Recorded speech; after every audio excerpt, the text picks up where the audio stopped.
Iran ও আমেরিকার যুদ্ধে এবার ডোনাল্ড ট্রাম্প যে ভয়ঙ্কর পদক্ষেপ নিলেন তা এক কথায় অবিশ্বাস্য।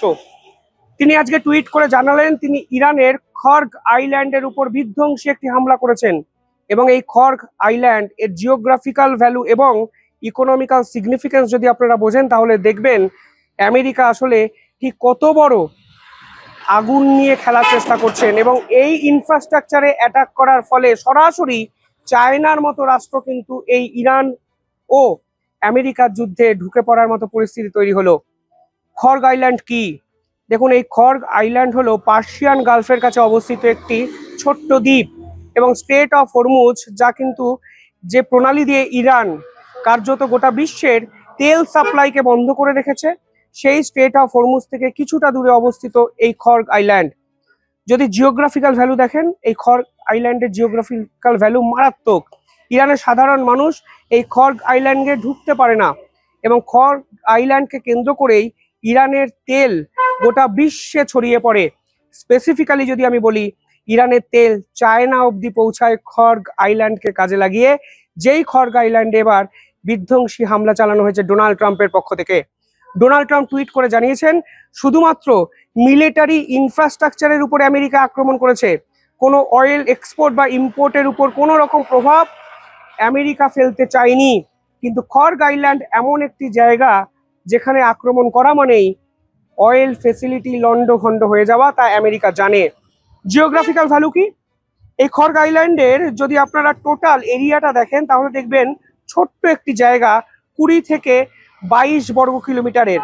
এটা লোকেশন হলো ইরানের আরো একটি পোর্ট অঞ্চল, বুশেহার পোর্ট।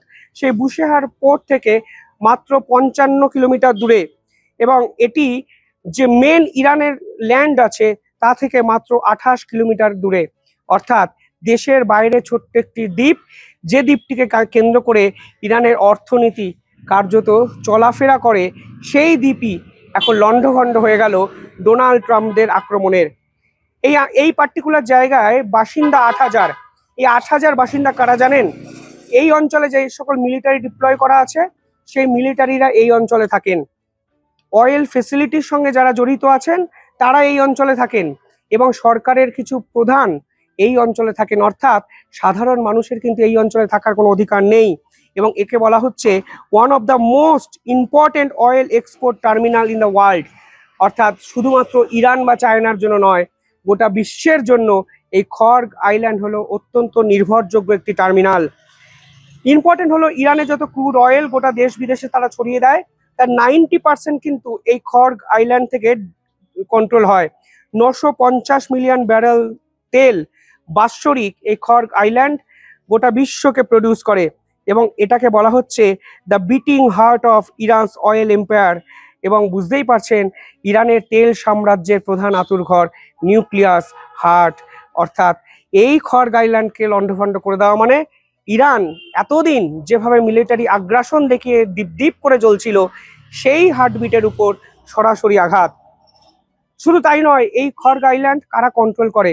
এটা কিন্তু সরাসরি ইরানের সেনাবাহিনী কন্ট্রোল করে এবং এটি ইরানের সেনাবাহিনী দ্বারা কন্ট্রোলড। সিভিলিয়ান অ্যাক্সেস অত্যন্ত কম এবং স্ট্র্যাটেজিক অয়েল ইনফ্রাস্ট্রাকচার এই খর্গ আইল্যান্ডে কিন্তু আছে। এবং ইম্পর্টেন্ট বিষয় হলো এই অঞ্চলে একাধিক মিলিটারি চেক পয়েন্টস দেখা যায়, সার্ভিলেন্স টাওয়ার্স দেখা যায় এবং সাধারণ মানুষ শুধু নয়, ইরানের উচ্চপদস্থ কর্তারাও কিন্তু চট করে খর্গ আইল্যান্ডে ঢুকতে পারে না। শুধুমাত্র অয়েল ইঞ্জিনিয়ার্স, অথরাইজড অফিসিয়ালরা এই খর্গ আইল্যান্ডে কিন্তু ঢুকতে পারে। একে বলা হচ্ছে ইরানের মেজর অয়েল ফিল্ডস। এমনকি এই মুহূর্তে ইরানের যত পাইপলাইন বিস্তৃত তার সবকটাই কিন্তু খর্গ আইল্যান্ড দ্বারা শুরু হয়েছে এবং এখান থেকেই একাধিক ট্যাঙ্কার দেশ বিদেশে কিন্তু ছড়িয়ে পড়ে। শুধু তাই নয়, এখানে অয়েল স্টোরেজ বিশ্বের অন্যতম বৃহৎ। পাশাপাশি এই অঞ্চলের যে অফশোর টার্মিনালগুলো আছে, যে দ্বীপগুলো আছে, সেইগুলোও কিন্তু অয়েল দ্বারা পরিপূর্ণ। যদি তথ্য দেখেন তাহলে দেখবেন 7 মিলিয়ন ব্যারেল তেল প্রতিদিন এই খর্গ আইল্যান্ড কিন্তু প্রডিউস করে এবং এই মুহূর্তে কারেন্ট এক্সপোর্টের পরিমাণ 1.6 মিলিয়ন ব্যারেল প্রতিদিন, যা মেন চায়না কিন্তু ইরানের থেকে কেনে।